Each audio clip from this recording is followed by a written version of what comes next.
Marcus never expected that standing up for a stranger would change his entire life. He was just a tired single dad trying to get through another day, working 2 jobs to keep a roof over his daughter's head. But sometimes the smallest acts of kindness create the biggest miracles. And on that ordinary Tuesday morning, Marcus was about to discover just how true that really is. What happened next would leave him speechless, and what this mysterious woman wanted from him would turn his world completely upside down. Before we continue with this incredible story, if you love heartwarming tales that restore your faith in humanity, please hit that subscribe button and ring the bell so you never miss a moment. Drop a like if you believe in the power of kindness, and let us know in the comments about a time when a stranger's kindness changed your day. Welcome to Heartfelt Moments, where every story reminds us that good people still exist. Now, let's get back to Marcus and the moment that changed everything. Marcus pushed open the door to his neighborhood coffee shop,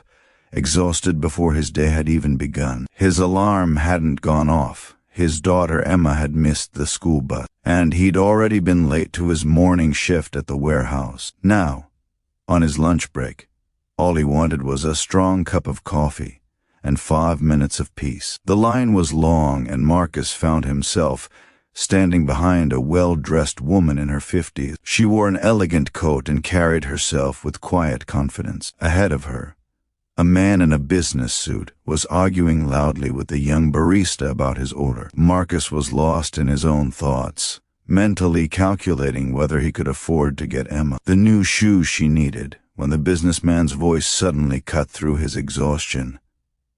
"Are you even listening to me?" the man snapped at the barista, a young girl who couldn't have been more than 19. Her name tag read Sophia, and her hands were shaking as she tried to remake his drink. "I'm so sorry, sir," Sophia stammered.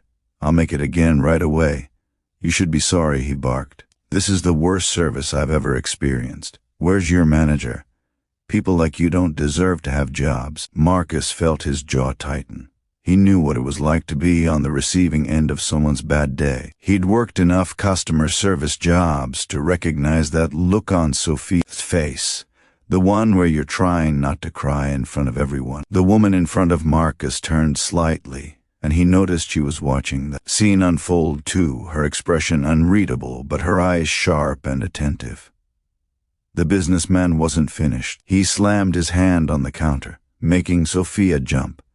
"I want a refund, and I want you fired. You're completely incompetent." That's when Marcus stepped forward. He didn't plan it. He didn't think about it. He just moved. "Hey," Marcus said firmly but calmly. "That's enough." The businessman whirled around. "Excuse me? This is none of your business." "Actually, it is," Marcus replied. "You're holding up the line. You're being cruel to someone who's trying her best. And honestly, man, we've all got problems. Taking yours out on her doesn't solve anything." The businessman's face turned red. "Do you know who I am?" Marcus shrugged. Someone who forgot his manners, apparently. A few people in line chuckled quietly. The well-dressed woman in front of Marcus had turned completely around now, watching him with intense interest. "The drink is on me," Marcus said, pulling out his wallet, even though he knew he couldn't afford the gesture. "Take your coffee, and maybe try being kind to the next person you meet. It might surprise you how good it feels." For a moment, the businessman looked like he might explode. Then, perhaps embarrassed by the attention, he grabbed the cup Sophia had remade and stormed out without another word. The tension in the shop dissolved immediately. Sophia looked at Marcus with tears in her eyes. "Thank you so much. You didn't have to do that." "Yes, I did," Marcus said gently. "Nobody deserves to be treated that way." As Marcus stepped up to order his own coffee, the elegant woman ahead of him touched his arm lightly. "That was beautifully handled," she said. Her voice was warm but carried an undertone of authority. "I'm Catherine Morrison." Marcus smiled politely, not recognizing the name. "Marcus, nice to meet you. Would you mind if I bought your coffee?" Catherine asked. "And perhaps we could talk for a few minutes?" Marcus hesitated, glancing at his watch. He really needed to get back to work, but something in Catherine's eyes made him curious. Sure, just for a few minutes. They sat by the window, and Catherine studied him thoughtfully. What you did back there, standing up for that young woman, it showed real character. May I ask what you do for work? Marcus gave a tired laugh.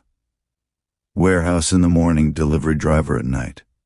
Single dad trying to make ends meet. Catherine nodded slowly. And you still stepped in to help a stranger, even knowing it might cost you something. It was just the right thing to do, Marcus said simply. Catherine pulled out a business card and slid it across the table. Marcus picked it up and his eyes widened. Catherine Morrison, CEO of Morrison Industries. He'd heard of the company, one of the largest charitable foundations in the country. Marcus, I've been looking for someone exactly like you, Catherine said. I need a director for our new community outreach program, someone who genuinely understands what it means to struggle, to be kind when it's hard, to stand up for others. The salary's $120,000 a year, full benefits, and you'd be helping families just like yours all across this city. Marcus couldn't speak. He just stared at her, certain he'd misheard. I come to this coffee shop twice a week, Catherine continued. I've seen dozens of people walk past cruelty and rudeness without saying a word. Today, you showed me that there are still people who care more about doing what's right than staying comfortable. That's who I need leading this program. Tears filled Marcus's eyes. I don't know what to say. Say you'll think about it, Catherine said, standing. And Marcus, your daughter is very lucky to have a father who shows her, every single day, what real kindness looks like. 3 months later, Marcus started his new job. He made sure Sophia got a college scholarship from the foundation, and he never forgot that a simple act of defending a stranger changed not just his life, but gave him the chance to change countless others. Sometimes kindness is its own reward, but sometimes when you least expect it, it opens doors you never dreamed possible. The question is, will you be kind anyway, even when no one is watching? Because you never know who might be paying attention, or whose life you might change, including your own.